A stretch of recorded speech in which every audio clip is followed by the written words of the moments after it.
اعوذ باللہ من الشیطان الرجیم بسم اللہ الرحمن الرحیم رب اشرح لی صدری ویسر لی امری واحلل عقدۃ من لسانی یفقہوا قولی رب زدنی علما اللہم فقہنا فی الدین اللہم انفعنا بما علمتنا وعلمنا ما ینفعنا وزدنا علما۔ السلام علیکم ورحمۃ اللہ وبرکاتہ۔ اللہ تعالیٰ ہر سننے والے کو اپنی حفظ و امان میں رکھے، صحت اور ایمان کی بہترین حالت میں رکھے، آمین یا رب العالمین۔ الحمدللہ آج 19 پارہ سٹارٹ ہو گیا ہے۔ انشاءاللہ اس کی 21 سے 31 آیات سورۃ الفرقان کی کور کریں گے، ترجمہ اور تفسیر کریں گے۔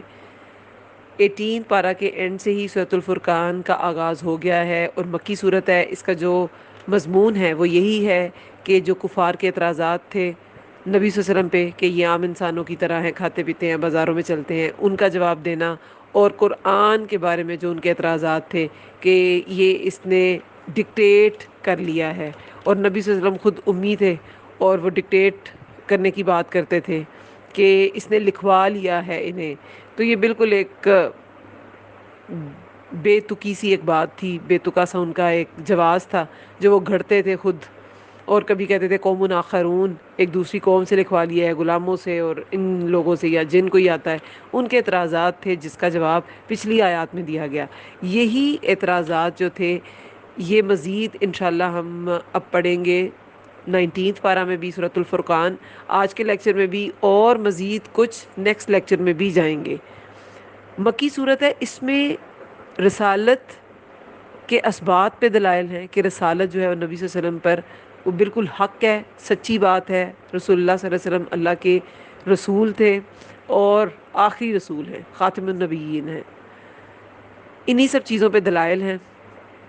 لاسٹ جو ہمارا لیسن تھا اس میں جو لاسٹ آیت تھی جس میں میں نے کہا کہ 3 بہت امپورٹنٹ ٹپس ہیں زندگی گزارنے کی، کہ اللہ تعالیٰ نے یہ جو نبی صلی اللہ علیہ وسلم کو مشکلات تھیں، نبی صلی اللہ علیہ وسلم کو تسلی بھی دی، اور اس کے بعد یہ ہر مسلمان، ہر مومن کے لیے تسلی ہے کہ زندگی تو مشقت میں ہی گزرنی ہے۔ انا خلقنا الانسان فی کبد، انسان کو مشقت میں پیدا کیا گیا ہے۔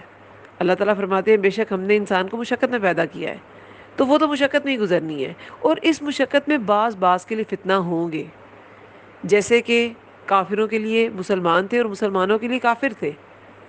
مسلمانوں کی غربت مفلسی، کافروں کے لیے فتنہ تھی، آزمائش تھی کہ وہ ان کی غربت کو سمجھتے کہ یہ حق پہ ہی نہیں ہے، شاید اس لیے بیچارے اتنی اذیتوں میں ہیں، اور ہم بہت ہی کوئی اعلیٰ ہستیاں ہیں اس لیے ہمیں دنیاوی مال و دولت اور رزق ملا ہے، دنیاوی زینتیں ملی ہیں۔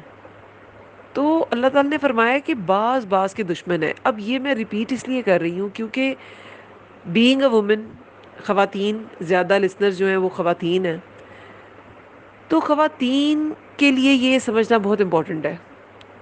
گھر کے اندر بھی بعض کے لیے آزمائش ہوتے ہیں لوگ، کبھی کبھی شوہر آزمائش ہوتا ہے، کبھی کبھی شوہر کے رشتہ دار، کبھی کبھی شوہر کے لیے بیوی آزمائش ہوتی ہے، کبھی کبھی بچے آزمائش ہو جاتے ہیں۔ جیسے قرآن میں دوسری جگہ پہ کیا کہا گیا ہے کہ تمہارے بیوی بچوں میں تمہارے لیے بعض جو ہیں وہ تمہارے لیے دشمن ہیں، بیوی بچوں میں سے ہی بعض دشمن ہیں۔ جو بھی انسان آپ کو دین کی راہ سے ہٹاتا ہے وہ آپ کی آخرت خراب کرتا ہے، اور ایسا انسان آپ کا دوست نہیں ہوتا۔ لیکن ہوتا یہ ہے کہ اکثر جو ایسے کام کرتے ہیں، اکثر اوقات انہیں خود نہیں پتہ ہوتا کہ ہم کسی کے دین کی راہ میں رکاوٹیں پیدا کر رہے ہیں، وہ خود کو حق بجانب سمجھ رہے ہوتے ہیں۔ تو ایسی صورت میں یا ویسے بھی ڈے ٹو ڈے لائف میں، دنیاوی زندگی کے معاملات میں بھی انڈرسٹینڈنگ نہیں ہے ہسبینڈ وائف میں، یا کوئی مسئلہ ہے گھر میں، تو بعض کے لیے آزمائش ہے۔ اللہ تعالیٰ کوشچن کرے اتصبرون، کیا تم صبر نہیں کرو گے؟ کیا تم صبر کرو گے؟ تو جیسے صبر صدمے کی پہلی چوٹ پہ ہوتا ہے نا، اسی طرح اس صدمے کے اختتام تک صبر کی ضرورت ہوتی ہے۔ یہ تو حدیث ہم نے پڑھ رکھی ہے کہ صبر صدمے کی پہلی چوٹ پہ ہوتا ہے کہ واہ ویلا نہ مچائے۔ اپنی زبان کو روک لینا، اپنے جذبات پہ قابو پا لینا کسی مشکل میں، یہی صبر ہے۔ خود کو روک لینا ہی صبر ہے، لیکن اسے اینڈ تک روکے رکھنا ہے۔ کبھی کبھی ہم بالکل اپنی مشکل کے نجات کے مرحلے میں ہوتے ہیں اور صبر کا دامن چھوڑ دیتے ہیں، مشکل ختم ہو جاتی ہے لیکن ہمارے منہ سے ایسے الفاظ نکل چکے ہوتے ہیں یا ہم ایسا کوئی ایکشن کر چکے ہوتے ہیں کہ اس کو ریوائنڈ نہیں کیا جا سکتا. تو ہمیشہ یہ سوچے فَإِنَّ مَعَ الْعُسْرِ يُسْرًا، تنگی کے ساتھ ہی آسانی ہے. جہاں بہت زیادہ بند ہو جاتی ہے نا چیز، جب بالکل پانی کو نکلنے کا راستہ نہیں ملتا، وہیں سے بند ٹوٹ جاتا ہے، راستہ وہیں سے پیدا ہو جاتا ہے. صرف صبر کی ضرورت ہے اور اللہ تو دیکھ ہی رہا ہے. تو یہ گھر کے اندر کے معاملات میں بھی یہ آیت ضرور خواتین اور سب لوگ ہی ذہن میں رکھیں کہ اللہ دیکھ رہا ہے. آپ کا صبر، انسان کا، مسلمان کا، مومن کا صبر ضائع نہیں ہوتا. صبروں کو، صبر والوں کو، صابروں کو ان کے صبر کا بدلہ دیا جائے گا. ہم نے پڑھا ہے نا یہ قرآن میں، تو صبر کا بدلہ تو دیا جائے گا انشاءاللہ. آگے کی آیت میں ہے 19 پارہ کی جو فرسٹ آیت ہے سورہ فرقان کی 21 آیت، 21ویں آیت. وقال الذین، اور کہا ان لوگوں نے جو لا یرجون، نہیں وہ امید رکھتے، لقاءنا، ہماری ملاقات کی. لکی لام قوف یا ملاقات، اس کا مطلب ہے لولا، کیوں نہیں، انزلہ، اتارے گئے، علینا، ہم پر. علا ہوتا ہے پر، الا الف سے ہوتا ہے طرف، کسی چیز کی طرف جانا. یہ علا ہے پر، نہ ہم، علینا ہم پر، الملائکۃ فرشتے، او یا نرا ہم دیکھتے، ربنا اپنے رب کو، لقد استکبروا البتہ تحقیق، استکبروا انہوں نے تکبر کیا، فی انفسہم اپنے دلوں میں، اپنے نفسوں میں، وعتوا اور انہوں نے سرکشی کی. آئین تا واو اس کا روٹ ورڈ ہے، عتون سرکشی، کبیرہ بہت بڑی. اب یہ کافروں کے بارے میں ایک ڈسکرپشن ہے کہ یہ جو کافر ہیں یہ اپنی سرکشی، اپنے تکبر میں بہت آگے بڑھ چکے تھے، اور عجیب عجیب طرح کے مطالبات ہم نے پچھلے لیسن میں بھی ان کے پڑھے. یہاں بھی یہی مطالبہ ہے کہ ہم پر فرشتے کیوں نہیں اتارے گئے، یا ہمیں رب کیوں نظر نہیں آتا. اور اس کی وجہ کیا ہے؟ کیونکہ انہیں آخرت کا یقین ہی نہیں تھا. جسے آخرت کا یقین ہو اور وہ اپنے رب کے سامنے کھڑا ہونے سے ڈر جائے، وہ کبھی ایسی باتیں نہیں کر سکتا. انہیں آخرت کا یقین ہی نہیں تھا. اس کے پیچھے فیکٹر، ان کی سرکشی اور ان کے تکبر کے پیچھے فیکٹر ہی یہ ہے کہ یہ آخرت کا یقین نہیں رکھتے تھے، یہ اللہ تعالیٰ سے ملاقات کی امید نہیں رکھتے تھے. ان کا جو انٹروڈکشن ہے وہ کرایا ہی اس طرح گیا ہے اس آیت میں. وہ لوگ جو نہیں امید رکھتے ہماری ملاقات کی، لولا کیوں نہیں، انزلہ اتارے گئے. اب وہ کیا کہتے تھے کہ ہم پر فرشتے کیوں نہیں اترتے اور ہم اپنے رب کو کیوں نہیں دیکھ لیتے. اب فرشتے اترنے سے ان کی کیا مراد تھی؟ کہ فرشتے اتارے جائیں، ہم انہیں دیکھیں، نبی صلی اللہ علیہ وسلم وہ گواہی دے آ کے کہ یہ نبی صلی اللہ علیہ وسلم جو ہیں اللہ کے رسول ہیں، پھر ہم مان جائیں گے. یہ اللہ کے رسول ہیں پھر ہم مان جائیں گے، یا فرشتے اترے تو پھر دوسری کیا لاجک تھی کہ فرشتے اترے، جیسے نبی صلی اللہ علیہ وسلم پہ فرشتہ آتا ہے وہی لے کے، تو ہم پہ بھی اترے، ہماری بھی ویسی ویلیو ہو جائے. ہم کیوں کمتر ہیں، یہ کیوں برتر ہے؟ تو دونوں معنی میں تفسیر کی گئی ہے، دونوں طرح سے مفسروں نے. اس طرح بھی کہ فرشتے کیوں نہیں اترتے ہم پر، یعنی کہ ہم کیوں نہیں دیکھ سکتے فرشتے اور وہ گواہی دیں رسول اللہ صلی اللہ علیہ وسلم کی. اور دوسرا یہ کہ فرشتے ہم دیکھ لیں اور ہم بھی اسی لیول کے ہو جائیں. اچھا، یا فرشتے گواہی دے دیں، یا او نرا ربنا، یا ہم دیکھتے اپنے رب کو، یا رب ہی ہمیں نظر آ جائے جو رسول اللہ صلی اللہ علیہ وسلم کا رب ہے، محمد کا رب ہے صلی اللہ علیہ وسلم، تو وہ ہمیں بھی نظر آ جائے، وہ خود ہی بتا دے ہاں میں رب ہوں، اور ہم ڈائریکٹلی اسے دیکھ لیں. اب یہ سب باتیں ان کی سرکشی اور ان کے تکبر کی علامت تھی کہ اللہ تعالیٰ نے کس کو رسالت دینی ہے یہ اللہ تعالیٰ کی مشیت ہے، یہ اللہ تعالیٰ کا فیصلہ ہے. لیکن وہ خود کو اتنا بڑا سمجھتے تھے کہ ہر چیز ہمارے مطابق ہو، ہماری ڈیمانڈز پر ہو. سورہ الانعام میں ہم نے کیا پڑھا تھا؟ وہاں بھی ان کا یہی مطالبہ، اس کا تذکرہ تھا. اس کا کیا مفہوم تھا آیت کا؟ کہ ہم تب تک انہیں نبی صلی اللہ علیہ وسلم کو نبی نہیں مانیں گے جب تک ہم پر وہ نہ اترے جو یہ دیے جاتے ہیں، یعنی ہم پر بھی وہی اترے، ہم بھی نبوت دیے جائیں. ہمیں بھی وہ سب کچھ ملے جو نبی صلی اللہ علیہ وسلم کو ملتا ہے۔ تو اللہ نے کیا جواب دیا تھا ان کے اعتراض کا؟ کہ اللہ زیادہ جانتا ہے، عالم زیادہ جانتا ہے کہ رسالت کس کو عطا کرنی ہے۔ یہ رسالت کسی کی خواہش، کسی کے مطالبے پر تو نہیں دی جاتی، یہ تو اللہ تعالیٰ اپنی مشیت اور اپنے اذن سے دیتے ہیں، کسی کی ڈیمانڈ پہ تو نہیں دے سکتے۔ لیکن ان کی سرکشی اور ان کا تکبر اتنا بڑھ چکا تھا کہ یہ ہر چیز بول دیتے تھے اور ہر طرح کی ڈیمانڈ کر دیتے تھے۔ پھر یہ کیا کہتے ہیں؟ یوما، اب یہ جو ڈیمانڈ کرتے ہیں کہ فرشتے ہم پر اتریں اور ہم فرشتوں کو دیکھیں، وہ نبی سے ان کی گواہی دیں، یا ہم پر اترے اور ہماری بھی ویسی ویلیو ہو جائے، تو ان کو اللہ تعالیٰ ایک بات بتا رہے ہیں، یوما، جس دن یرون الملائکۃ، وہ دیکھیں گے فرشتوں کو، لا بشرا، نہیں کوئی خوشخبری، یومئذ للمجرمین، اس دن مجرموں کے لیے، ویقولون، اور وہ مجرم کہیں گے، مجرم بریکٹ میں لکھیں، اور وہ کہیں گے حجرم محجورا، ایک آڑ ہو مضبوط، حجرم محجورا، محجورا دونوں کا جو روٹ ورڈ ہے، ہجرا، ہجرا کا بھی اور محجورا کا بھی، ہا جیم را ہے، ٹھیک ہے، دونوں کا روٹ ورڈ یہی ہے۔ اب یہاں پر اللہ تعالیٰ فرما رہے ہیں کہ منکرین حق پہ جب فرشتے اترتے ہیں نا، تو کوئی خوشخبری لے کے نہیں اترتے، مجرموں پر فرشتے عذاب لے کے ہی اترتے ہیں۔ وہ ان کے لیے کوئی خوش آئین چیز نہیں ہے۔ سورۃ الانفال میں آیت نمبر 50 میں کیا ہے؟ موت کے وقت جب انہیں، یعنی کہ کافروں کو، فرشتے نظر آتے ہیں تو ان کے چہروں اور پیٹھوں پر مارتے ہیں۔ یعنی کہ موت کا وقت ہو یا زندگی میں فرشتے جب آئیں، جیسے ہم نے پہلی قوموں کے قصے سنے، عاد کا، سمود کا، قوم لوط کا، قوم نوح کا، اس میں کیا تھا؟ جب فرشتے آتے تھے وہ کیا لے کے آتے تھے؟ عذاب لے کے آتے تھے۔ تو یا وہ عذاب لے کے آتے ہیں یا وہ موت کے وقت آتے ہیں، تو منکرین حق کے لیے وہ بہت بری خبر ہوتی ہے۔ خوشخبری تو وہ مومنوں کے لیے ہوتی ہے، ان کو ڈیل کرنے کے طریقے بھی الگ ہوتے ہیں۔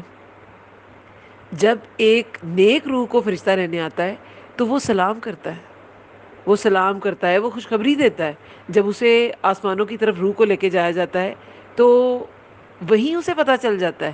جب دروازہ کھولنے کی درخواست کرتا ہے فرشتہ اور دوسرا فرشتہ پوچھتا ہے کہ کون ہے، وہ کہتا ہے فلاں، پھر وہ کہتا ہے اس کی ولدیت، تو کہتا ہے ابن فلاں، تو کہتا ہے نیک روح ہے، وہ کہتا ہے ہاں، تو دروازے کھل جاتے ہیں، نہیں تو اسے وہیں سے نیچے پٹک دیا جاتا ہے۔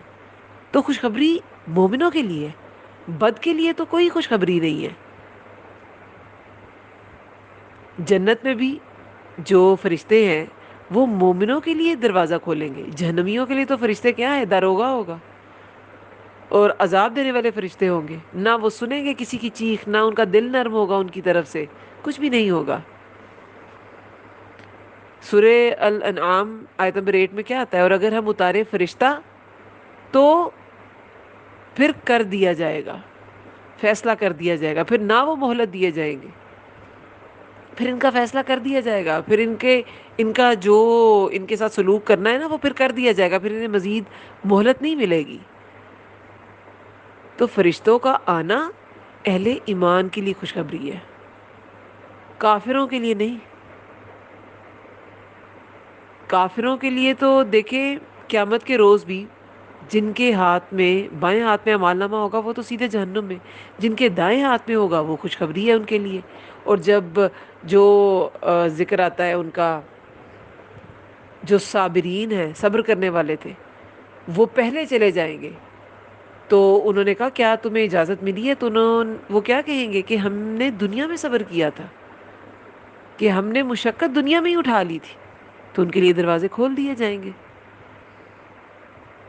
اور قیامت کا دن کہتے ہیں کہ اہل ایمان پر اتنا ہلکا ہوگا جیسے بالکل فرض نماز کا وقت، اور ویسے قیامت کا دن کتنے عرصے کا ہے؟ 50,000 سال جتنا لمبا دن ہے ایک قیامت کا۔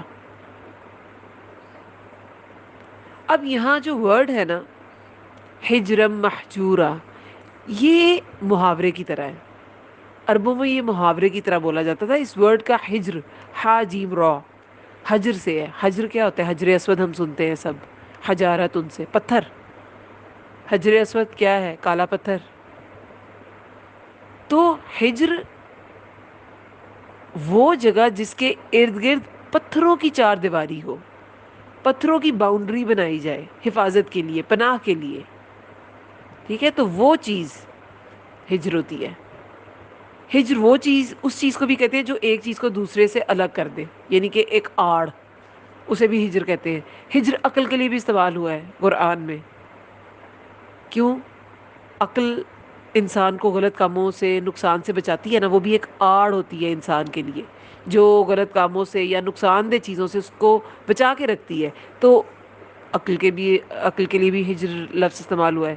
پھر حتیم کو بھی ہجر کہتے ہیں کیونکہ وہ بھی باؤنڈری ایک بنی ہوتی ہے، اس کو بھی ہجر کہا جاتا ہے. سورۃ الحجر میں کن کو اصحاب الحجر کہا گیا؟ سمود کو. سمود جو تھے ان کی کیا جو اسپیشیلٹی تھی، وہ کیا تھی کہ وہ پتھر تراش کے گھر بناتے تھے، تو انہیں پتھروں والا اصحاب الحجر کہا گیا ہے. حجرہ بھی اسی سے ہے، کیونکہ حجرہ باقی سب چیزوں سے انسان کو الگ کر دیتا ہے، اس کا اپنا حجرہ ہوتا ہے. تو یہ الگ کر دینے والا، پناہ کی غرض سے، مضبوط آڑ، یہ اس کا مطلب آتا ہے. یہ عربوں میں محاورتاً استعمال ہوتا تھا، ہجرم محجورا. مومن جب مشکل میں ہوتا ہے وہ اللہ کی پناہ طلب کرتا ہے، کیسے؟ تعوذ پڑھ کے. تعوذ پڑھ کے، اعوذ باللہ من الشیطان الرجیم. لیکن عرب جو تھے نا، جب کسی حملہ آور کو دیکھتے تھے تو وہ کیا کہتے تھے؟ ہجرم محجورا، میں پناہ لیتا ہوں. بچاؤ بچاؤ جیسے کہتے ہیں نا، میں پناہ لیتا ہوں، آئی سیک ریفیوج، اس طرح کی بات. تو ہجر محجورہ ایک عربوں کا محاورہ تھا، اور یہ کیا کہا گیا؟ یہ کافر کہیں گے. اگر فرشتے واقعی دیکھ لیں یہ لوگ تو وہ کوئی خوشخبری تو لائیں گے نہیں مجرموں کے لیے، کیونکہ یہ کافر مجرم لوگ تھے. ان کا جرم کیا تھا؟ اللہ کو، رسول اللہ کو، قرآن کو مانتے نہیں تھے. اگر یہ دیکھ لیں گے تو یہ پھر پناہ مانگیں گے، یہ کہیں گے بچاؤ ہمیں، پناہ مل جائے ہمیں کہیں سے. ہجر محجورہ. اور بعض نے کہا ہے کہ یہ فرشتے کہیں گے ہجر محجورہ. اس کا کیا مطلب ہوتا ہے؟ ہجر کا ایک معنی رک جانے کا بھی آتا ہے، ایک معنی ہجر کا رک جانے کا بھی آتا ہے. جیسے سورہ انعام میں یہ حرام کے معنی میں استعمال ہوا ہے کہ جانور، یہ فلاں فلاں جانور یہ ہجر ہیں، یعنی کہ حرام ہے، ممنوع ہے، انہیں ہم نے کیٹیگرائز کر دیا گیا ہے، یہ کھا سکتے ہیں اور یہ والے جانور نہیں کھائے جا سکتے. تو ہجر کا معنی ممنوع، رک جانے کی سینس میں بھی آتا ہے. تو اسی سے بعض نے کہا کہ فرشتے کہیں گے ہجر محجورا. محجورا، رک جاؤ. کن کو کہا جائے گا کہ رک جاؤ؟ یعنی کہ کافروں سے وہ کہیں گے کہ رک جاؤ، اب تم کہیں نہیں جا سکتے، بس اب تم ہل نہیں سکتے، اب تمہارا کہیں بھی جانا ممنوع ہے، اب کہیں نہیں جا سکو گے.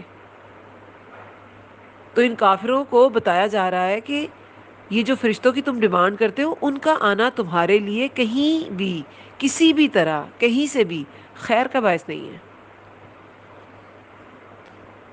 اور یہ جو ہم نے ڈیٹیلز بہت بار، آخرت کا جو لیکچر تھا اس میں بھی، اور ویسے بھی بہت بار یہ ڈیٹیلز ہم نے پڑھی ہیں کہ یہ جو بد روح کو فرشتے قبض کرتے ہیں تو وہ کیسے کرتے ہیں.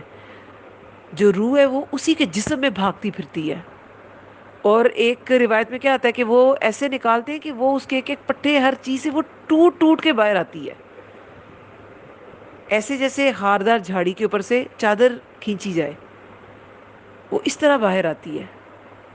لیکن مومن کی روح جیسے کوئی آپ مشکیزے کا منہ کھول دے، نکلنا تو دونوں نہیں ہے، دونوں کے لیے ہی وہ تکلیف کا باعث ہے، لیکن کافر کے لیے بہت تکلیف ہے. تو فرشتے کا آنا کافر کے لیے، مجرم کے لیے خیر نہیں ہوتا. وقدمنا، وقدمنا، اور آئیں گے ہم، الی ما، طرف اس کے جو عملو، انہوں نے عمل کیے، من عمل، کوئی بھی عمل، عمل میں سے یعنی کہ کوئی بھی عمل، فجعلناہ، تو ہم بنا دیں گے اسے، ہباء منثورا، غبار، منثورا، پراگندہ. بکھرا ہوا. اب کیا کہا جا رہا ہے انہیں؟ جب ہم ان کے اعمال دیکھیں گے نا روز قیامت، تو پھر کوئی بھی عمل وہ لائے ہوں گے وہ غبار بن جائے گا. ہبا کون سا غبار ہوتا ہے؟ ہبا ان کہتے ہیں ڈسٹ پارٹیکلز کو. کبھی روشنی میں کسی درج سے روشنی آ رہی ہو اور اس میں ہمیں چھوٹے چھوٹے پارٹیکلز دکھائی دیتے ہیں نا، اور بچپن میں یہ سب نے ایکسپیریمنٹ کیا ہوگا، سب نے یہ کھیل کھیلا ہوگا کہ اس کو پکڑنے کی کوشش کرتے ہیں. میں نے تو کیا، میں اس کو بار بار پکڑتی تھی، لیکن جب ہاتھ چھوڑتے تھے وہ ویسے ہی گھوم رہے ہوتے تھے، آپ کے ہاتھ میں کچھ نہیں ہوتا تھا. وہ بالکل باریک، بالکل مائنیوٹ ڈسٹ پارٹیکلز، ان کو ہباءن کہتے ہیں. منصورہ کیا ہے؟ جن کا یہ ہبان جو ہے، کیا یہ ہاتھ میں آتے ہیں؟ نہیں نہ آتے، نہ وہ پکڑے جا سکتے ہیں، نہ ان کا وزن ہوتا ہے. اور پھر منصورہ نثر سے ہے، نون ثا را اس کا روٹ ورڈ ہے. ہباءن کا ہا با واو اس کا روٹ ورڈ ہے. تو منصورہ نثر. شعر کیا ہوتی ہے؟ ایک منظم شکل ہوتا ہے نا، شعر ایک منظم شکل میں ہوتا ہے. اور نثر کیا ہوتی ہے؟ ایک بکھرا کلام ہوتا ہے، بکھری ہوئی ہوتی ہے، کوئی ردیف قافیہ مل نہیں رہا ہوتا، کوئی رائمنگ ورڈز نہیں ہوتے اس میں جو ایک دوسرے سے ملتے ہو. تو بکھری ہوئی. ایک تو ڈسٹ پارٹیکلز، وہ بھی بکھرے ہوئے، جسے سمیٹا ہی نہیں جا سکتا، جس کا کوئی وزن ہی نہیں، جس کی کوئی ویلیو نہیں. تو کافروں کے جو اعمال ہیں نا وہ ایسے ہو جائیں گے. نیک اعمال بھی اگر انہوں نے کیے ہیں تو دنیا میں تو ان کو اس کی شہرت مل جائے گی، اس کی وجہ سے کچھ ریوارڈ مل جائے گا، لیکن آخرت میں انہی اعمال کا وزن ہوگا جو آخرت کے لیے کیے جاتے ہیں، جو اللہ کی ملاقات کے ڈر سے کیے جاتے ہیں. ان اعمال کا وزن ہوگا. بہت سے کافر بھی نیک اعمال کرتے تھے. حلف الفضول میں نبی صلی اللہ علیہ وسلم نے وہ کانٹریکٹ سائن کیا، معاہدہ تھا. وہ کیا تھا کہ جو بھی مظلوم ہوگا اس کی مدد کی جائے گی، چاہے وہ غیر مکہ کا ہو، مکہ سے باہر کا ہو. اور یہ کس شخص کی فریاد پہ؟ یمن کا ایک باشندہ تھا، اس کی فریاد پہ یہ معاہدہ سائن ہوا تھا. تو عبداللہ بن جدان کے گھر میں ہوا تھا، لیکن اس کے لیے اس کا کوئی فائدہ نہیں ہے، وہ اور بھی بہت سے نیکی کے کام کرتا تھا، لیکن آخرت کے لیے نہیں کیے. ایتھکس تو دوسرے مذاہب میں بھی ہیں. اچھی چیزیں معروف، ہر مذہب میں معروف ہے. بری چیزیں ہر مذہب میں منکرات ہیں، ناپسندیدہ ہیں. مگر آخرت کے لیے جو معروف کرے گا اس کا وزن آخرت میں ملے گا. جو آخرت کے لیے معروف نہیں کرے گا اس کا وزن آخرت میں نہیں ملے گا. اور وہ اعمال، جب انسان کو اعمال کی ضرورت ہوگی اس وقت وہ کیا ہو جائیں گے؟ ہباء منثورا. پھر اصحاب الجنتی، جنت والے، یوم اس دن خیر مستقرا و بہتر ہوں گے مستقر ٹھکانے میں، وہ احسن اور زیادہ اچھے مقیلا. مقیلا، مقیلا کہتے ہیں دوپہر گزارنے کی جگہ کو، یا دوپہر گزارنے کے وقت کو. یہ ظرف ہے، اسم ظرف ہے. تو یہ ظرف مکان بھی ہے اور ظرف زمان بھی ہے، یعنی کہ قیلولہ کا وقت بھی اس سے مراد ہو سکتا ہے اور قیلولہ کی جگہ بھی اس سے مراد ہو سکتی ہے. مستقر ہوتا ہے اب قرار سے ہے نا، قوف را اس کا روٹ ورڈ ہے. مقیلہ کا روٹ ورڈ قوف واو لام ہے. تو مستقر قرار والی جگہ، پرماننٹ ریزیڈنس، جہاں پہ انسان مستقل طور پہ رہے، مستقل جائے قرار. تو جنت والے اس دن جب ان کے اعمال، مجرموں کے اعمال غبار ہوں گے، ہباء منثورہ ہوں گے، لیکن اصحاب الجنہ جو ہوں گے، جنت والے ہوں گے، وہ ہر لحاظ سے بہتر ہوں گے. انہیں جو پرماننٹ ٹھکانہ ملے گا جنت، وہ تو بہتر ہے ہی. اور بہت سی جگہوں پہ مختلف باتیں آتی ہیں. جنت الفردوس کا ذکر ہے، غرفتن، وہ جو اعلیٰ بالا خانے ہیں، کہ ان خانوں کے اوپر خانے ہیں، بالا خانے، ان کا ذکر ہے. تو ٹھکانہ جو پرماننٹ ریزیڈنس ہے وہ تو اچھی ہوگی ہی، دوپہر گزارنے کی جگہ بھی بہت اچھی ہوگی. کہتے ہیں کہ جو جنتی ہوں گے وہ دن بہت لمبا ہوگا، لیکن اللہ تعالیٰ دوپہر تک تمام حساب کتاب سے فارغ ہو جائیں گے. اور جنتی جو ہیں وہ جنت میں قیلولہ بھی کریں گے. جنت میں نیند نہیں ہوگی، جنتیوں کو نیند نہیں ہوگی، نہ کوئی تھکاوٹ، نہ نیند، نہ وہ بوڑھے ہوں گے، نہ کوئی درد تکلیف، نہ مشقت، کچھ نہیں ہوگا. یہ صرف قیلولہ کہتے ہیں تھوڑے سے آرام کو. جو دوپہر کو کیا جاتا ہے، جس کی آڑ میں ہم گھنٹوں بھی سو جاتے ہیں. لیکن بہرحال اپنی اپنی فزیکل کنڈیشن ہے. جو رات کو بالکل 3-4 گھنٹے سوتے ہیں وہ دن کو تھوڑا سا زیادہ بھی سو جائیں. لیکن بہرحال جو نہیں بھی سوتے وہ قیلولہ ضرور کریں. اس سے اٹھنے کے بعد جو آپ دن گزارتے ہیں نا، چاہے وہ آدھے گھنٹے کا ہو، 15-20 منٹ کا ہو، تو وہ بالکل آپ کو ایک نئے دن کی انرجی مل جاتی ہے، اور آپ 2 دن کا کام ایک دن میں کرتے ہیں. وہ ایسا ہوتا ہے جیسے آپ کو 2 دن ملے. فجر سے آپ نے دوپہر تک کام کیا، دوپہر کو آپ نے ریسٹ کیا، اور پھر جب آپ اٹھے تو دوبارہ سے آپ جو آپ کی انرجی ہے وہ ریسٹور ہو گئی ہوگی، آپ دوبارہ سے اچھا کام کریں گے. تو وہ قیلولہ، وہ دوپہر گزارنے کی جگہ، وہ دوپہر گزارنے کا وقت، وہ بھی ان کا بہت ہی عمدہ ہوگا، بہت ہی زبردست قسم کا ہوگا. یہ موسیٰ اشعری رضی اللہ عنہ سے روایت ہے. وہ بیان کرتے ہیں حدیث کہ جنت میں جنتیوں کا ایک خیمہ ہوگا. یہ گھر کی بات نہیں ہے، یہ کسی محل کی بات نہیں ہے، محل تو ہوں گے ہی. یہ ایک خیمے کی بات ہے. خیمہ کیا ہوتا ہے؟ عارضی ایک ٹھکانہ. خیمہ ہوگا جو موتی کا ہوگا، یعنی کہ وہ بالکل پورے کا پورا موتی ہوگا. اس کے اندر سے اس کو کاف کیا گیا ہوگا، اندر سے اس کو شاید اندر سے ہالو کر کے اس کے اندر وہ بنایا گیا ہوگا ٹھہرنے کی جگہ. تو وہ موتی کا ہوگا. اس کی چوڑائی 60 میل ہوگی. 60 میل. تو یہ صرف خیمے کی بات ہے. یہ جو ریسٹ کرنے کی جگہ ہے، یہ صرف اس کی بات ہے. یہاں پہ یہ جو یوم ہے نا، اس سے مراد قیامت کا دن ہے. یوم اذن، اس دن، قیامت کے دن جنت والے اس دن بہتر ہوں گے ٹھکانے میں، اور زیادہ اچھے دوپہر گزارنے کی جگہ. جہنمی جہنم میں جا چکے ہوں گے اور وہ دوپہر کا قیلولہ کر رہے ہوں گے. جنت والوں کے لیے یہ بھی آتا ہے کہ اہل جنت جو ہیں ان کا پہلا جو کھانا ہے، پہلا ناشتہ، وہ کلیجی ہوگا. مچھلی کی کلیجی کہا جاتا ہے. اب یہ اللہ تعالیٰ جانتے ہیں وہ کیسے ہوگی. تو اس کا کیا مطلب ہے؟ کچھ اتنی جلدی جنت میں پہنچا دیے جائیں گے صبح ہی. شام تک کون منتظر رہیں گے؟ اصحاب آراف، جو آراف کے مقام پر ہوں گے، جن کے گناہ اور ثواب، اچھے اور برے اعمال برابر ہوں گے. وہ شام تک دیکھتے رہیں گے، اور پھر آخر انہیں بھی جنت میں بھیج دیا جائے گا. لیکن یہ انتظار بھی بڑا مشکل ہے. تو اللہ تعالیٰ ہمیں جنتیوں میں سے بنائے، آمین.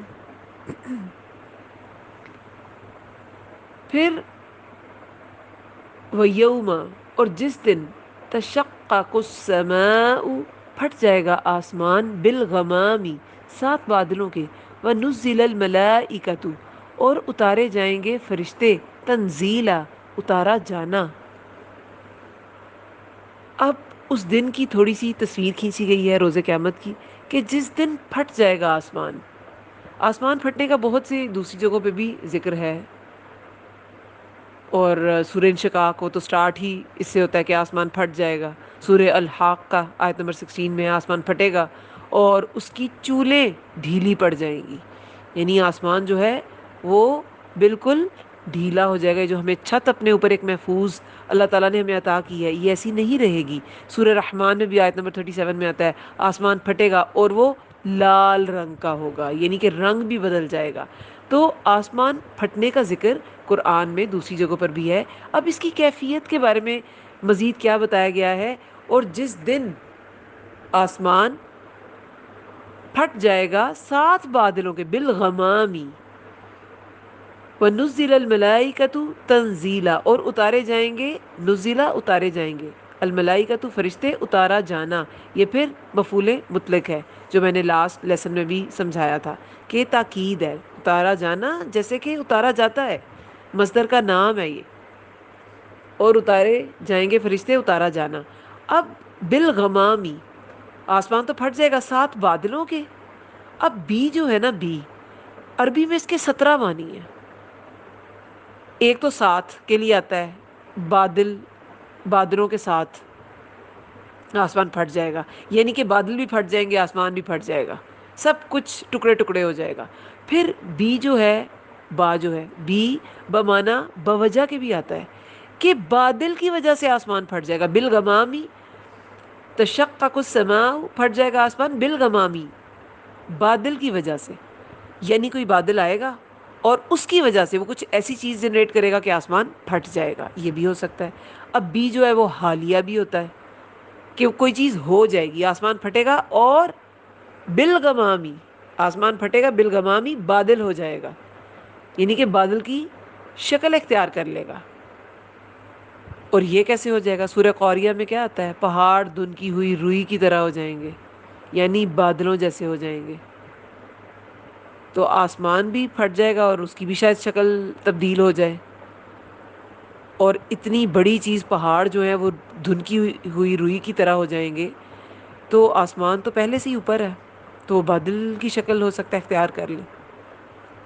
پھر بی جو ہے وہ بمانا ان، آئین والا ان، الف زبر نون ان نہیں، وہ تو ان کا مطلب ہوتا ہے کہ، لیکن یہ آئین زبر نون ان ہوتا ہے سے، ہے نا؟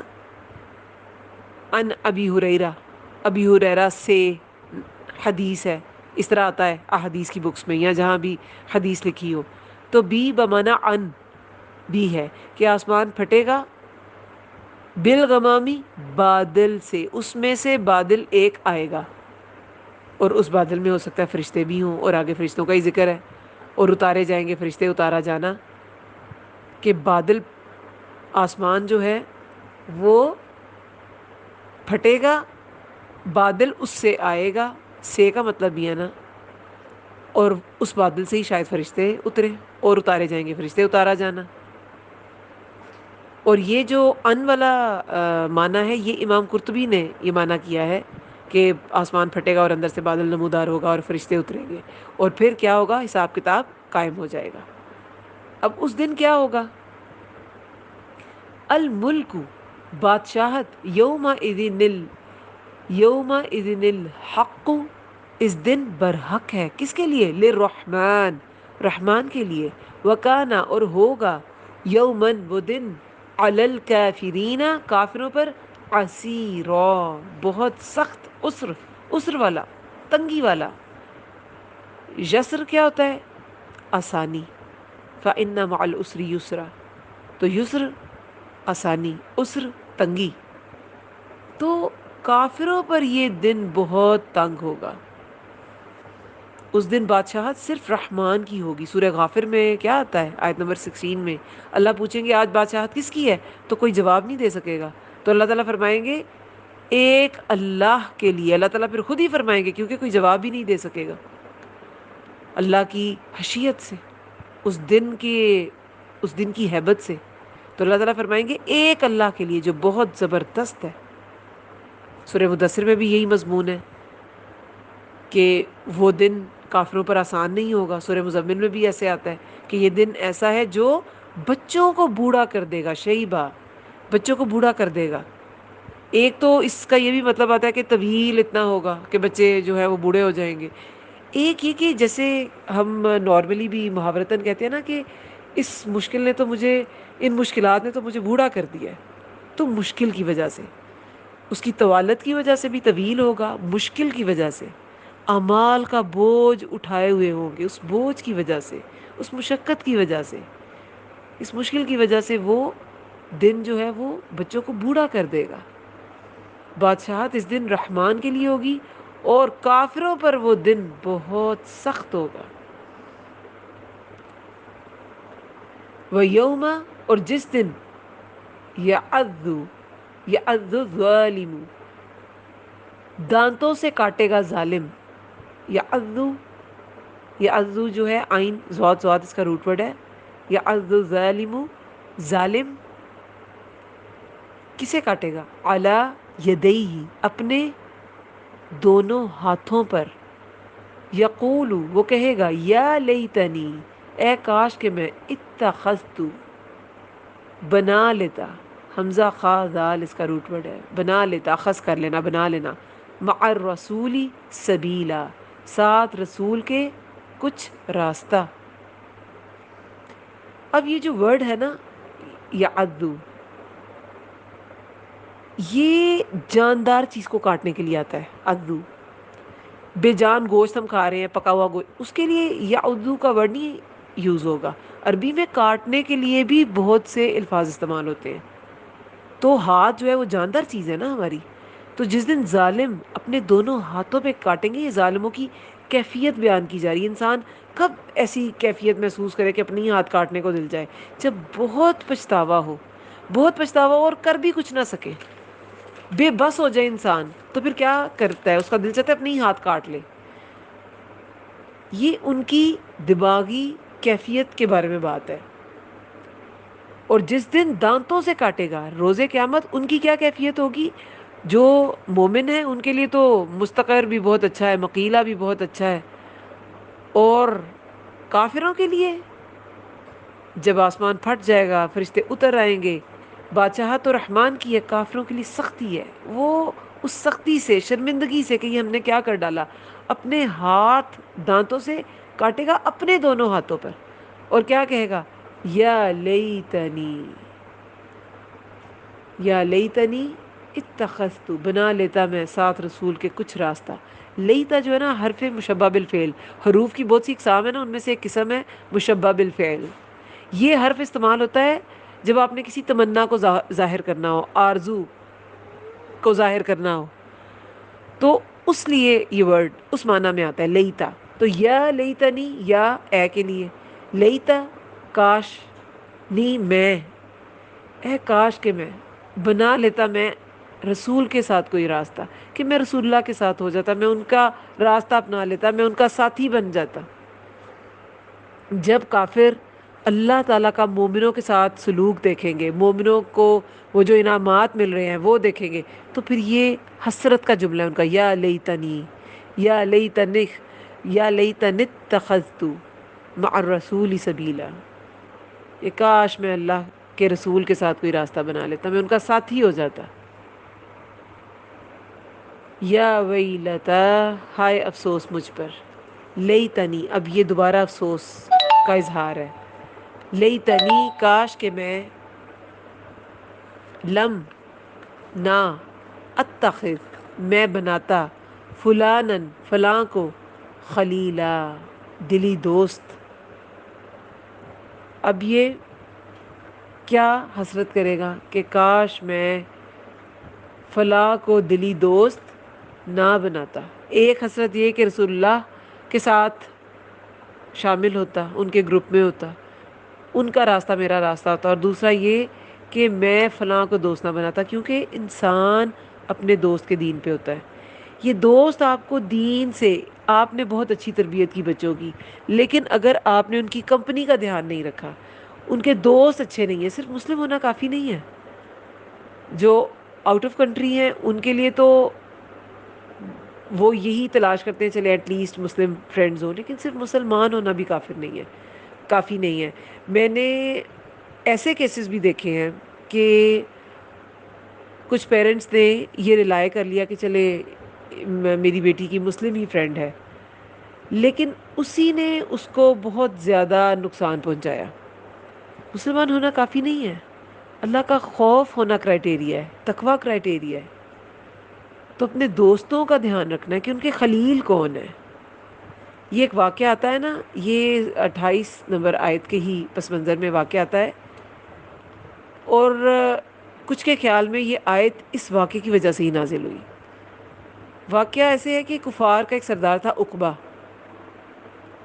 عقبہ جو تھا اس کی عادت تھی کہ مکہ سے باہر جاتا تھا تو واپس آ کر دعوت وغیرہ کرتا. لوگ عربوں میں ایسے ہی کرتے تھے، پہلے قافلوں کے ساتھ تجارت، قافلوں کے ساتھ جاتے تھے، تجارت کر کے آتے تھے، پھر خوب عیش کرتے تھے، دعوتیں اڑاتے تھے اور خوب اس پیسے کو پھر اڑاتے تھے. تو نبی صلی اللہ علیہ وسلم سے بھی اس کی اسلام دعا تھی، وہ سب کی دعوتیں کرتا تھا، اس نے نبی صلی اللہ علیہ وسلم کو بھی دعوت دی. تو جب کھانا رکھا گیا تو نبی صلی اللہ علیہ وسلم نے فرمایا کہ میں تب تک نہیں کھاؤں گا جب تک تم گواہی نہ دو کہ اللہ ایک ہے اور اس کا کوئی شریک نہیں، اور یہ کہ میں اللہ کا رسول ہوں، یعنی کہ تم کلمہ جب تک نہ پڑھو. تو عقبہ نے، کیونکہ مہمان نوازی عربوں کی ایک بہت بڑی صفت تھی، وہ بہت مہمان نواز ہوتے تھے، بہت سخی تھے، مہمان نواز تھے، اور بہت اسٹرانگ تھے، شجاعت والے تھے، سادگی تھی ان میں. تو مہمان نوازی جو ہے نا، مہمان کا ناراض ہو کے جانا، ان میں بہت برا سمجھا جاتا تھا. تو عقبہ نے کلمہ پڑھ لیا اور پھر آپ صلی اللہ علیہ وسلم نے کھانا تناول فرمایا. عقبہ کا ایک گہرا دوست تھا ابی بن خلف. ابی بن خلف کو جب پتہ چلا تو پھر وہ عقبہ سے ناراض ہو گیا کہ تم نے ایسا کیوں کیا، میری تمہاری دوستی ختم۔ عقبہ نے پھر اس کو سمجھایا کہ میرا مہمان تھا، میرے وہ مہمان تھے، اور میں نے یہ مناسب نہیں سمجھا کہ میں ان کی بات نہ مانوں اور وہ میرے گھر سے کھائے پیے بغیر چلا جائے۔ لیکن یہ جو ابی بن خلف تھا، اس نے عقبہ کا عذر قبول نہیں کیا۔ اس نے کہا تیرا یہ عذر میں تب تک قبول نہیں کروں گا جب تک تم نبی صلی اللہ علیہ وسلم کے منہ پر نہ تھوکو، نعوذ باللہ۔ تو عقبہ جو تھا وہ اس پہ بھی آمادہ ہو گیا، وہ مان گیا، یعنی کہ دین پر آیا اور پھر بھی گیا، اور یہ دونوں جنگ بدر میں مارے گئے تھے، ذلیل ہو گئے۔ تو ایسے لوگ یہ حسرت کریں گے روز قیامت کہ کاش میں نے فلاں کو دوست نہ بنایا ہوتا۔ جو نیک دوست ہوگا وہ انسان کے ایمان کو ہمیشہ بوسٹ اپ کرے گا۔ کچھ لوگ ایسے لوگوں کی تلاش میں رہتے ہیں جو ان کے ایمان کو تازہ کر دیں، اور ایسی تلاش بھی دیکھیں یہ بھی اجر کا باعث ہے کہ انسان ایسی کمپنی چاہتا ہے۔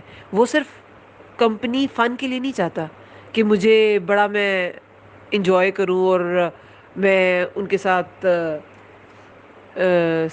سیریں کروں اور تفریح کروں۔ وہ ایسی کمپنی چاہتا ہے جس سے اس کا ایمان بوسٹ اپ ہو، باہر ہینگ آؤٹ کروں اور جو بھی ہے۔ تو آپ کا جو دوست بنانے کا مقصد ہے نا، وہ بھی اگر نیت اچھی ہے بہت، تو وہ بھی باعث اجر ہو جائے گا۔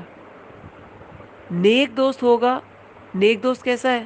خوشبو بیچنے والے کی طرح۔ برا دوست کیسا ہے؟ بھٹی دھونکنے والے کی طرح، کچھ بھی نہ آپ کے ساتھ کرے، کالک مل کے آپ کے لیے کالک کا باعث ہے۔ اور نیک دوست جو ہے وہ آپ کے لیے خوشبو کا باعث ہے، آپ سے خوشبو آئے گی، کوئی نہ کوئی اچھی بات آپ سیکھ کے اٹھیں گے اس سے کیا ہوگا؟ زندگی میں بھی برائیوں سے دور ہو جائیں گے، آخرت میں بھی درجہ بلند ہوگا۔ اور دوستوں کے بارے میں تو اتنی ساری احادیث آتی ہیں کہ جو اللہ کے لیے دوستی کرتے ہیں ان کا تو اجر و ثواب ہی بہت زیادہ ہے۔ دیکھیں معاذ بن جبل سے روایت ہے کہ نبی صلی اللہ علیہ وسلم نے فرمایا کہ اللہ تعالیٰ فرماتے ہیں میری محبت واجب ہو گئی ان لوگوں کے لیے جو میرے لیے آپس میں ایک دوسرے سے محبت کرتے ہیں۔ اللہ کے لیے نہیں، کہ میرے لیے ایک دوسرے کے ساتھ مل کر بیٹھتے ہیں، میرے لیے ایک دوسرے سے ملاقات کرنے جاتے ہیں، میرے لیے ایک دوسرے پر خرچ کرتے ہیں، ایسے لوگوں سے اللہ بھی محبت کرتا ہے۔ کتنی بڑی بات ہے۔ اب جو اللہ کے لیے ملے گا، اللہ کے لیے ملاقات کرے گا، یہ کیا ملاقات ہوگی؟ یہ برانڈز پر ڈسکشن تو نہیں ہوگی، سیلوں پر باتیں تو نہیں ہوں گی، یہ تو اللہ کی محبت میں ملنا ہے تو دین پر ہی باتیں ہوں گی، دین کے بارے میں ہی ایک دوسرے سے وہ اپنے خیالات، اپنا نالج شیئر کریں گے۔ تو اللہ بھی ایسے لوگوں سے محبت کرتا ہے۔ پھر ایک اور حدیث مبارکہ میں آتا ہے کہ قیامت کے دن اللہ تعالیٰ فرمائیں گے کہاں ہیں وہ جو میری عظمت کو سامنے رکھ کر آپس میں ایک دوسرے سے محبت کرتے تھے؟ آج میں ان کو اپنے سائے میں جگہ دوں گا، جبکہ میرے سائے کے سوا کوئی سایہ نہ ہوگا۔ تو جو اللہ کے لیے ایک دوسرے سے محبت کرتے ہیں انہیں اللہ کے عرش کے سائے تلے سایہ ملے گا، جب کوئی سایہ ہی نہیں ہوگا، جب سب پیاسے ہوں گے، گرمی سے بے حال ہوں گے، وہ لوگ عرش کے سائے تلے ہوں گے۔ ابن عباس سے روایت ہے، نبی صلی اللہ علیہ وسلم نے فرمایا اپنے صحابی کو، ابو ذر کو، ابو ذر ایمان کی کون سی کڑی زیادہ مضبوط ہے؟ یعنی کہ اس کا کیا مطلب ہے کہ کیا چیز انسان کے ایمان کو مضبوط کرنے والی ہے؟ تو ابو ذر نے فرمایا اللہ اور اس کا رسول صلی اللہ علیہ وسلم بہتر جانتے ہیں۔ تو آپ صلی اللہ علیہ وسلم نے فرمایا اللہ کے لیے باہم ایک دوسرے کی مدد کرنا، کہ ایک دوسرے کی مدد کی جائے، یہ ایمان کو مضبوط کرنے والی چیز ہے۔ اللہ کے لیے باہم ایک دوسرے کی مدد کرنا، اللہ ہی کی خاطر دوستی رکھنا، اور اللہ ہی کی خاطر دشمنی رکھنا۔ ہماری دوستیاں دشمنیاں اپنے نفس، اپنی انا، اپنے فائدے، اپنے نقصان، اپنے رشتہ داروں کے لیے، اپنے بچوں کے لیے، اپنے شوہر، اپنے بہن بھائیوں کے لیے ہوتی ہیں۔ اللہ کی خاطر تو ہماری دوستی نہیں ہوتی، اور اللہ کی خاطر ہماری دشمنی بھی نہیں ہوتی۔ ہماری دوستیاں دشمنیاں صرف اپنی ذات کی وجہ سے ہوتی ہیں۔ یا یہ جو دنیاوی رشتے ہیں ان کی وجہ سے ہوتی ہیں. حالانکہ دوستی دشمنی تو اللہ کے لیے، دین کے لیے ہونی چاہیے. اور اپنے ہی مومن بہن بھائی سے تو دشمنی ہونی ہی نہیں چاہیے. مومن مومن پہ انتہائی نرم اور کافر پہ انتہائی سخت ہوتا ہے. اور کافر پہ بھی انتہائی سخت، میدان جنگ میں انتہائی سخت. ہر کافر سے سخت نہیں ہوتا. اور یہاں پر کیا کہا گیا، یہ کیا حسرت ہے کہ میں فلاں کو خلیل نہ بناتا. یہ خلیل کیا ہوتا ہے؟ خلیل دوستی اور محبت کا خی خا لام لام اس کا روٹ ورڈ ہے خلل. اس کا کیا مطلب ہوتا ہے؟ خا لام لام، خالی ہو جانا. خلیل خالی ہو جانے سے ہے، کسی کے لیے بالکل فارغ ہو جانا. دوستی اور محبت کا وہ گہرا تعلق جو دل کے وسط میں جگہ کر لے. ایسا دوست جو انسان کو تنہائی میں بھی یاد کرے، تنہائی میں بھی ذہن میں ہو. یعنی کہ وہ اس کے لیے وہ اپنے دل کو فارغ کر لے، خالی کر لے. تو ایسا جو بڑا پکا جگری دوست ہوتا ہے نا، انسان کا ایسے دوستوں کا انسان پہ بڑا امپیکٹ ہوتا ہے. ظاہر ہے آپ کا دل ہی اس سے جڑا ہے، تو جو وہ کہے گا وہی آپ کے لیے بائبل ہو جائے گی، وہی آپ کا دین ایمان ہو جائے گا. اللہ کے نبی نے کیا کہا ہے؟ اگر میں کسی کو خلیل بناتا تو ابو بکر رضی اللہ عنہ کو بناتا، مگر خلیل تو صرف اللہ کو بنایا جاتا ہے. ایسا دلی تعلق کہ سب بھول جائے انسان، دل ہی خالی ہو جائے صرف ایک ذات کے لیے، وہ صرف اللہ کو بنایا جا سکتا ہے. اللہ نے کن دو لوگوں کو خلیل بنایا؟ نبی صلی اللہ علیہ وسلم کو، ابراہیم علیہ السلام کو، کیونکہ ان کے دل اللہ کے لیے خالی تھے. کتنے انبیاء گزرے، اولو العزم پیغمبر بھی ہیں 5: نوح علیہ السلام، عیسیٰ علیہ السلام، موسیٰ علیہ السلام، نبی اکرم صلی اللہ علیہ وسلم. لیکن خلیل اللہ نے ابراہیم اور ابراہیم علیہ السلام، ابراہیم علیہ السلام اور نبی صلی اللہ علیہ وسلم کو بنایا. کیسی یہ آنر ہے نا. دوستوں کے لیے بہت سے ورڈز عربی میں ہیں، لیکن یہ جو خلیل ہے نا، یہ بہت زیادہ اثر انداز ہوتا ہے، کیونکہ وہ ایک بہت ہی زیادہ گہرا تعلق ہے جو دل میں آپ کے دل کو جکڑ لیتا ہے. رفیق بھی ہے، وہ ہوتا ہے رفاقت والا، ہمدرد، ساتھی. ٹھیک ہے، رفیق. ولی بھی ہوتا ہے. ولی کیا ہوتا ہے؟ مددگار. دوست، اس کا مطلب بھی دوستی کیا جاتا ہے، لیکن یہ مددگار ہوتا ہے، تنگی ترشی میں کام آنے والا، غم گسار. صدیق کیا ہوتا ہے؟ سچا اور وفادار دوست، جیسے ابو بکر صدیق تھے رضی اللہ عنہ. خیر وہ تو صدیقیت بھی فائز تھے. انبیاء کے بعد صدیقین کا رتبہ ہے، پھر شہداء کا، پھر صالحین کا. پھر حمیم بھی آتا ہے. حمیم، گرم جوشی دکھانے والا، قریبی دوست. ملیجا، ایسا دوست جو کسی کے معاملات میں دخیل کار ہو، انٹرفیئر کر سکے. محبہ، حب سے، محبت والی دوستی، چاہنا کسی کو. ود، کسی چیز کی تمنا، انتہائی محبت کرنا. ودود اللہ کا بھی نام ہے، دوست، محبت کرنے والا. محبت، محبت، ود، الفت، یہ سب محبت کے لیے ہی اس کے تقریباً ملتا جلتا ہے. اس کے یہ سینونیمز ہیں، کہہ لیں آپ، مترادف. الفت کیا ہے؟ دلوں میں ایک جیسا، دلوں کا ایک جیسا ہونا، یعنی کہ لائک مائنڈڈ ہونا. تو یہ ساری چیزیں کیا بتاتی ہیں؟ صاحب بھی ورڈ آیا، یا صاحب السجنی. سورہ یوسف میں کیا آیا تھا؟ اے میرے قید خانے کے ساتھی، ساتھیوں. 2 ساتھی تھے نا، تو صاحب یہ سجنی، ساتھی، ہم نشین، ایک ہی گروپ میں جو اکٹھے ہوں وہ لوگ. لیکن یہاں پر خلیل کی بات کی گئی ہے، ایسا گہرا دوست کہ جس کے لیے آپ کے دل میں وہی بسا ہو. تو جو اللہ سے محبت کرنے والے سے دوستی کرے گا، یا اللہ کے لیے کسی سے محبت کرے گا، کسی سے دوستی کرے گا، تو کیا ہوگا؟ اس کی زندگی میں وہی ساری باتیں ہوں گی جو اس کی دوست کی زندگی میں ہیں. وہ لغو اور فضول چیزوں سے دور ہو جائے گا. اپنا وقت، اپنی انرجی، اپنا مال غیر ضروری کاموں میں ضائع نہیں کرے گا. اور جو پروڈکٹیو کام ہے ان کو پہچان بھی جائے گا، کیونکہ اس کا دوست دین پر ہے، اور ان پر ان چیزوں کو، ان نعمتوں کو لگائے گا بھی. تو ایسا شخص تو آٹومیٹکلی اللہ کی محبت کا حقدار ہو جائے گا. تو اللہ کی محبت کا حقدار ایسے لوگ ہوں گے جن کی دوستیاں بھی اللہ کے لیے ہوتی ہیں، جو اللہ کا خوف دل میں رکھ کے معاملات کرتے ہیں. سب سے غالب محبت انسان کے دل میں کس کی ہونی چاہیے؟ اللہ کی. کیونکہ وہ بھی ہم سے سب سے زیادہ محبت کرتا ہے. ہمارے جتنے بھی رشتے ہیں ان سب سے زیادہ محبت اللہ تعالیٰ اپنی مخلوق سے کرتا ہے.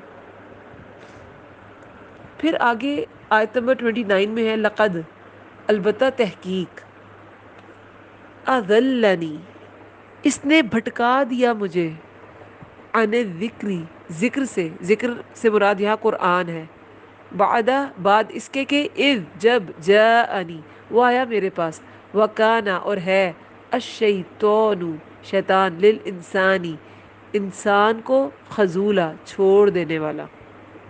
اب یہ خذولا کیا ہوتا ہے؟ جیسے خلیل جو ہے نا وہ بہت گہرا دوست ہے، کسی حال میں جو چھوڑتا نہیں ہے. اس طرح خذولہ جو ہے نا وہ اس کے بالکل اپوزٹ ہے. خذولہ کیا ہوتا ہے؟ وہ دوست جو بس زبانی دوست ہے، ضرورت کے وقت ساتھ چھوڑ دینے والا. جیسے شیطان کو قرآن میں کیا کہا گیا ہے؟ عدو مبین، کھلا دشمن. تو جو ساتھ چھوڑ جائے تو وہ دوست نہیں ہوتا، وہ شیطان ہوتا ہے. دیکھیں جو دنیا کے لیے دوستیاں کرے گا نا، تو جیسے ہی دنیاوی فائدہ ختم ہوگا تو وہ دوستی بھی ختم ہو جائے گی. اور شیطان کی دوستی ایسی ہی ہے، جب اس کا کام نکل آتا ہے نا انسان سے، جب اس نے بھٹکا دیا انسان کو، گمراہ کر دیا، وہ اپنے مقصد میں کامیاب ہو گیا، تو پھر وہ اس کو کیا کرے گا؟ جب مشکل کا وقت آئے گا، جب حساب کتاب کا وقت آئے گا تو وہ چھوڑ جائے گا. اور یہ جو مجرمین ہوں گے، جو اس وقت مجرموں کی لائن میں کھڑے ہوں گے روز قیامت، وہ کیا کہیں گے؟ البتہ تحقیق اس نے بھٹکا دیا مجھے ذکر سے، اللہ کے ذکر سے، قرآن سے، بعد اس کے کہ جب وہ آیا میرے پاس تو ذکر آیا تھا، لیکن یہ شیطان نے مجھے بھٹکا دیا. اور شیطان جو ہے وہ خذولہ ہے، چھوڑ دینے والا. یہ جو شیطان تھا اس کو خلیل بنا لیا تو اب وہ خذولہ بن گیا. انسان کی غلطی ہوتی ہے کہ وہ اس کو خلیل سمجھتا ہے، خلیل صرف اللہ ہو سکتا ہے. تو پھر یہ کیا ہوگا؟ شیطان تو خذولہ ہے، وہ انسان کو چھوڑ جائے گا شیطان. حدیث میں آتا ہے کہ قیامت کے روز کچھ لوگ ایسے مرتبے پر ہوں گے جہاں انبیاء اور شہداء بھی نہ ہوں گے، حالانکہ وہ نبی یا شہید نہیں ہوں گے. وہ لوگ، انبیاء اور شہداء بھی ان پہ رش کریں گے. تو پوچھا گیا نبی صلی اللہ علیہ وسلم سے کہ وہ کون لوگ ہوں گے؟ فرمایا وہ لوگ جو آپس میں اللہ کے لیے محبت کرتے تھے، حالانکہ وہ رشتہ دار نہ تھے، کوئی معاشی لین دین بھی نہیں تھا. تو ایسے لوگ جو اللہ کے لیے ملتے ہیں، جن کے لین دین اللہ کے لیے ہوتے ہیں، جن کے دنیا کے لیے ہوتے ہیں، تو پھر جیسے ہی دنیا کا فائدہ ختم اور ان کی دوستی بھی ختم. تو شیطان کا بھی جب ہو گیا کام تو بس، شیطان نے تو کوئی وعدہ نہیں کیا. قرآن میں ہی آیا ہے کہ شیطان کہے گا کہ میں نے تو تم سے کوئی وعدہ نہیں کیا تھا، میں نے تو تمہیں ایک بات کہی اور تم نے وہ کیا. شیطان کا کیا کوئی وعدہ ہے؟ اور قرآن اللہ تعالیٰ کے وعدوں سے بھرا ہوا ہے کہ جو مجرم ہوں گے وہ آگ میں ڈالے جائیں گے، ان کے لیے عذاب ہے، جو مومن ہوں گے ان کے لیے جنت ہے. کتنی بار یہ بات آئی ہے مختلف الفاظ میں، لیکن ہم پھر بھی شیطان کی پیروی کرتے ہیں. کیوں؟ ہمارے نفس کو اچھا لگتا ہے. تو ایسے لوگوں سے ملے جن میں ہماری آخرت کا، جن سے ملنے میں ہماری آخرت کا فائدہ ہے. حدیث میں آتا ہے کہ جب کوئی اللہ کی خوشنودی کے لیے اپنے رشتہ دار سے ملنے جاتا ہے تو 70,000 فرشتے اس کے لیے دعا کرتے ہیں کہ اے اللہ یہ تیری خاطر ملنے جا رہا ہے.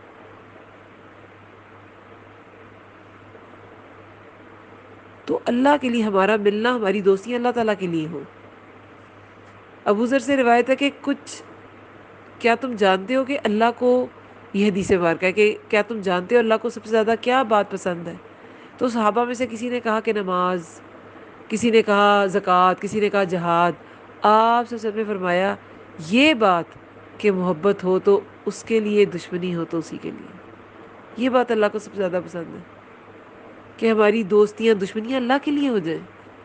انسان ساری زندگی ایک پورے سسٹم میں رہتا ہے، اور وہ سسٹم کس پہ کنسسٹ کر رہا ہوتا ہے؟ دوستیوں اور دشمنیوں پر. اور دشمنیاں نہ بھی ہوں تو گرجز ہوتے ہیں ہمارے دل میں.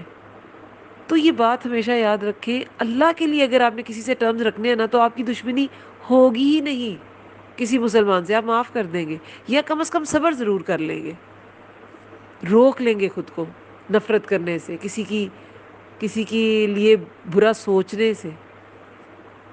ایک برا خیال آئے تو 70 اچھے گمان کریں. اگر ایک حدیث کا مفہوم ہے کہ اگر دو شخص اللہ سے محبت کرتے ہیں، ایک مغرب میں ہو ایک مشرق میں ہو، تو اللہ تعالیٰ قیامت کے روز انہیں ملا دے گا. لیکن ان کی محبت کس لیے ہو؟ اللہ سے. اللہ کے لیے ان کی محبت ہو تو وہ انہیں ملا دے گا. پھر آگے آیت نمبر 30 میں ہے وقولا، اور کہے گا، وقول الرسول، اور کہے گا رسول، یا ربی، اے میرے رب، انا، بے شک، قومی، میری قوم نے، اتخذو، بنا لیا تھا، ھذا القرآن، اس قرآن کو، مہجورا، اس قرآن کو چھوڑا ہوا. مہجورہ کیا ہوتا ہے؟ اب پیچھے جو مہجورہ تھا وہ ہا تھا، جیم کی طرح جو لکھا جاتا ہے، یہ مہجورہ ہے، ہا، گول ہا سے. حجر کیا ہوتا ہے؟ اگر ہا پر پیش ہو تو اس کا کیا مطلب ہوتا ہے؟ حجر اگر ہو نا ہا پیش کے ساتھ، تو اس کا مطلب ہوتا ہے بڑبڑانا. نیند میں بات نہیں جیسے انسان کرتا ہے، بڑبڑاتا ہے. جس بات کو سنجیدگی سے نہ لیا جائے وہ ہوگی بات مہجورہ. تو قرآن کی بات کو کفار سنجیدگی سے نہیں لیتے تھے نا، تو اس لیے اس کو کیا کہا گیا؟ مہجورہ. اور نبی صلی اللہ علیہ وسلم کی قوم ہی تھی، مکہ والوں کی طرف ہی مبعوث کیے گئے نبی صلی اللہ علیہ وسلم، اور انہوں نے ہی اس بات کو سیریسلی نہیں لیا، اسے اہمیت ہی نہیں دی. حجر جو ہے نا، جس بات کو سنجیدگی سے نہ لیا جائے، ایک معنی آتا ہے کہ جس کا مذاق اڑایا جائے، ٹھیک ہے. اور ایک حجر کا مطلب کیا ہوتا ہے؟ چھوڑی ہوئی چیز. یہ بھی حجر کا مطلب ہے. یہ ہا کے اوپر پھر پیش نہیں ہوگی، ہا کے اوپر پیش نہیں ہوگی. پھر اس کا مطلب کیا ہوگا؟ چھوڑی ہوئی چیز، چھوڑا ہوا، چھوڑنا، ہجر. اور مہجورہ ہوگا چھوڑی ہوئی چیز. ہجر ہوگا چھوڑنا، اور مہجورہ چھوڑی ہوئی چیز. یا حجر ہوگا غیر سنجیدہ بات، تو مہجورہ وہ بات، وہ چیز جس کا مذاق اڑایا جائے. تو کافروں نے قرآن کو چھوڑا ہوا بھی تھا اور اس کا مذاق بھی اڑاتے تھے، دونوں ہی چیزیں تھیں ان میں. یہ نبی صلی اللہ علیہ وسلم کیا کہیں گے؟ اور کہے گا رسول، اے میرے رب، بے شک میری قوم نے بنا لیا اس قرآن کو مہجورا، اس کو مذاق بنا لیا، اس کو چھوڑ دیا. آج مسلمانوں نے کیا مذاق نہیں بنایا ہوا یا چھوڑا نہیں ہوا؟ مسلمان آج کل کیا کر رہے ہیں؟ یہ چھوڑنے کے بہت سے لیولز ہیں. ایک تو کافروں والا لیول ہے نا، کہ حق کو قبول ہی نہیں کیا، قرآن کو اپنایا ہی نہیں، یہ قبول ہی نہیں کیا یہ اللہ کا کلام ہے، کلام اللہ ہے، مانا ہی نہیں. یہ تو پہلا لیول ہے نا، وہ تو مہجورہ، ایسے لوگ تو جہنمی ہیں. پھر یہ کہ پڑھا، جیسے بچپن میں پیرنٹس جو ہے وہ ناظرہ قرآن پڑھا دیتے ہیں، اور پھر دوبارہ کبھی پڑھنے سمجھنے کی کوشش ہی نہیں کی، وہ بھی مہجورہ ہے. یہ بھی قرآن چھوڑ دینا ہے. پھر ایک ہے کہ ایمان تو لائے مگر پڑھا ہی نہیں، سمجھا ہی نہیں، یہ بھی ایک لیول ہے. ایک تو ہے پڑھ کے چھوڑ دیا، وہ بھی مہجورہ ہے. ایک پڑھا ہی نہیں، سمجھا ہی نہیں، یہ بھی مہجورہ ہے. ایمان لائے، چاہے ایمان لائے، لیکن پڑھا ہی نہیں، سمجھا ہی نہیں، چھوڑا ہوا ہے نا، چھوڑ دیا. پھر یہ کہ پڑھا اور پڑھتے ہی رہے، لیکن صرف ناظرہ، سمجھنے کی کوشش ہی نہیں کی، عمل میں ڈھلا ہی نہیں، اس قرآن کو فرقان بنایا ہی نہیں۔ یہ تو فرق کرنے والا تھا نا، سچ جھوٹ میں، حق اور باطل میں، حلال حرام میں، اچھے اور برے میں۔ یہ تمیز سیکھی نہیں اس قرآن سے، ہدایت لی ہی نہیں، ہدایت اور گمراہی میں فرق ہی نہیں کیا۔ تو رسول جو ہے وہ شکوہ کریں گے اور کہے گا رسول اے میرے رب، بے شک میری قوم نے بنا لیا تھا اس قرآن کو چھوڑا ہوا، مہجورا۔ یہ جو ہم قرآن کے ساتھ سلوک کرتے ہیں نا، یہ بھی مہجورہ کی طرح ہی ہے۔ امام قرطبی نے حضرت انس رضی اللہ عنہ سے ایک روایت پیش کی ہے کہ نبی صلی اللہ علیہ وسلم نے فرمایا، جس نے قرآن پڑھ کر اسے اپنے گھر میں معلق کر دیا، معلق کہیں ہینگ کر دیا، کہیں اوپر رکھ دیا، خوبصورت سا غلاف بھی چڑھا دیا، معلق کر دیا، نہ اس کی تلاوت کی، نہ اس کی تلاوت کی پابندی کی، نہ احکامات پر غور کیا، تو قرآن روز قیامت اس کے گلے میں لٹکا آئے گا، اس کے گلے میں لٹک رہا ہوگا اور کہے گا کہ اس شخص نے مجھے چھوڑ دیا تھا، اب آپ اس کے اور میرے معاملے کا فیصلہ فرما دیجئے۔ اللہ تعالیٰ کو قرآن کہے گا۔ قرآن نے یا حق میں گواہی دینی ہے یا خلاف۔ حدیث میں آتا ہے نا، قرآن یا تو تیرے حق میں حجت ہے یا خلاف۔ حدیث کے مطابق کیا ہے؟ روزہ اور قرآن روز قیامت انسان کی شفاعت کریں گے۔ تو جس نے اس قرآن کو چھوڑ دیا، وہ شفاعت، ایسے شخص کی شفاعت کرے گا قرآن؟ قبر میں بھی قرآن کس کے لیے خوبصورت دوست کی شکل میں آئے گا؟ اس کو قبر کی اندھیروں میں کمپنی دینے، جو دنیا میں اس کا ساتھی تھا، جو دنیا میں قرآن کو جس نے ساتھی بنایا، قرآن سے دل لگایا، قرآن کو دل میں جگہ دی، اس کو وقت دیا، اس پہ اپنی انرجی، اپنا ٹائم، اپنی صلاحیتیں، اپنا مال لگایا، وہ اس شخص کے لیے قرآن آئے گا خوبصورت دوست کی شکل میں۔ جس نے مہجورہ، ہجر، چھوڑا ہوا اسے کر دیا، اس کے لیے نہیں آئے گا۔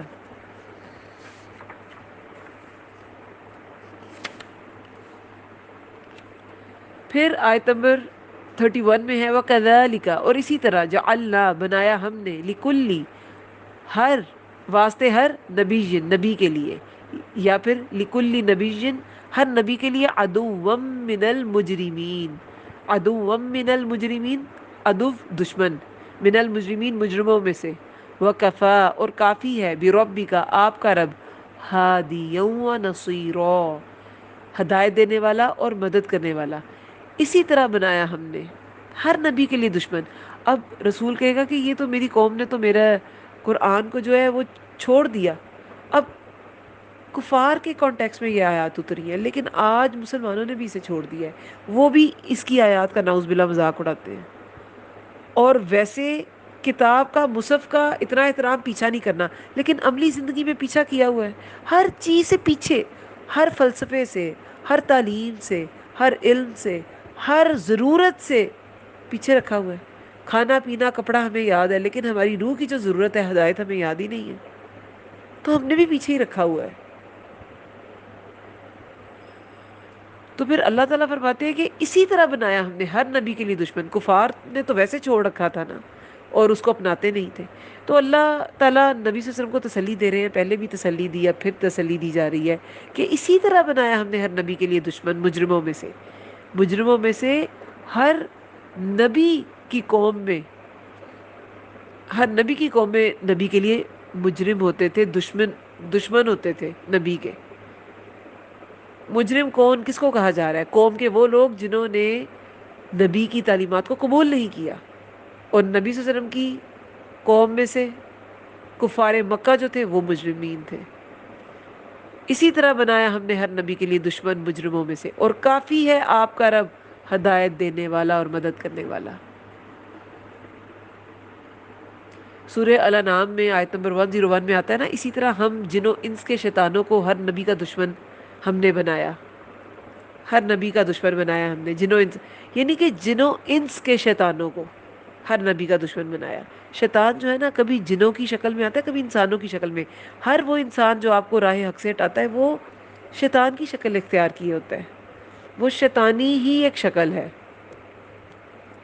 کبھی کبھی تو ایسے لوگ خود نہیں سمجھ پاتے کہ ہم شیطان کا اعلی کار بنے ہوئے ہیں، ہم شیطان کا کام آسان کر رہے ہیں، وہ اپنی طرف سے اچھا کام ہی کر رہے ہوتے ہیں دین سے روک کے۔ تو اللہ تعالیٰ فرما رہے ہیں کہ یہ تو ہر دور میں ہوا، ہر نبی کی قوم میں کچھ مجرم لوگ تھے جو نبی کے لیے دشمن ہو جاتے تھے، اس کے کام میں رکاوٹیں ڈالتے تھے، اس کو تنگ کرتے تھے، اس کو اذیت دیتے تھے۔ لیکن آپ پریشان نہ ہو، آپ کا رب آپ کو کافی ہے، وہی ہدایت، اس کی ہدایت آپ کو کافی ہے، اس کی مدد آپ کو کافی ہے، وہی ہدایت دینے والا ہے، وہی مدد کرنے والا ہے۔ اگر اللہ تعالیٰ نے کسی کو ہدایت نہیں دینی تو کوئی بھی نہیں دے سکتا، نبی بھی نہیں دے سکتا۔ اللہ نے قرآن میں کتنی جگہ فرمایا ہے کہ ان سے کہہ دیجئے انا نذیر مبین، میں تو ڈرانے والا ہوں کھلم کھلا۔ منوانا نبی صلی اللہ علیہ وسلم کا کام نہیں ہے۔ تو آپ ان دشمنوں کی فکر نہ کریں، اللہ کافی ہے، ہادین، ہدایت دینے والا، و نصیرا، اور مدد کرنے والا۔ مدد بھی آپ کو اللہ کی کافی ہے، ہدایت بھی آپ کو اللہ کی کافی ہے۔ یہ مانے نہ مانے، نہ اللہ کو کوئی فرق پڑتا ہے اور نہ رسول اللہ کے کی پوزیشن کو، رسول اللہ کے مرتبے کو کوئی فرق پڑتا ہے۔ آگے پھر کفار کے مزید اعتراضات ہیں کہ قرآن جو ہے وہ ایک ہی بار کیوں نہیں اترا، وہ اور مزید اس کے بارے میں پھر آگے تفصیل آئے گی۔ یہی مضمون ہے اس سورہ میں فی الوقت جو ہم پڑھ رہے ہیں، کہ قریش کے اعتراضات اور ان اعتراضات کا جواب اللہ تعالیٰ نے کن دلائل سے دیا۔ تو جس کا دل اس معجزے کو دیکھ کر بھی روشن نہیں ہوا، ان دلائل کو دیکھ کے بھی روشن نہیں ہوا، تو اس کا یہی مطلب ہے کہ وہ جو سب سے بڑا ہادی اور نصیرہ ہے نا، اس کی طرف سے اس انسان کو ہدایت اور مدد نہیں ملی، اللہ کا اذن اس کے لیے نہیں ہوا۔ اللہ تعالیٰ ہر انسان کو اس کتاب سے ہدایت لینے کی توفیق دے، اس کتاب سے مدد لینے کی توفیق دے، اللہ کو ہمارا ہادی اور نصیر بنا دے، آمین یا رب العالمین۔ ہر انسان کو، ہر مسلمان کو، آمین یا رب العالمین، سب کو اللہ تعالیٰ ہدایت سے سرفراز کرے۔ اللہم ارزقنی، اللہم ارزقنی یتفکر و تدبر لما یتلوہ لسانی من کتابک والفہم لہ والمعرفت بمعانی والنظر فی عجائبی والعمل بذلک ما بقیت انک علی کل شیء قدیر۔ اے اللہ، تیری کتاب قرآن میں سے میری زبان جو پڑھتی ہے، اس پہ مجھے تفکر، تدبر اور اس کی سمجھ عطا فرما، اور اس کے معنوں اور عجائبات کی پہچان کروا، اور جب تک میں زندہ ہوں اس کے مطابق عمل کروں، بے شک تو ہر چیز پر قدرت رکھنے والا ہے۔ آمین یا رب العالمین۔ سبحانک اللہم و بحمدک، نشہد ان لا الہ الا انت، نستغفرک و نتوب الیک۔ السلام علیکم و رحمۃ اللہ وبرکاتہ۔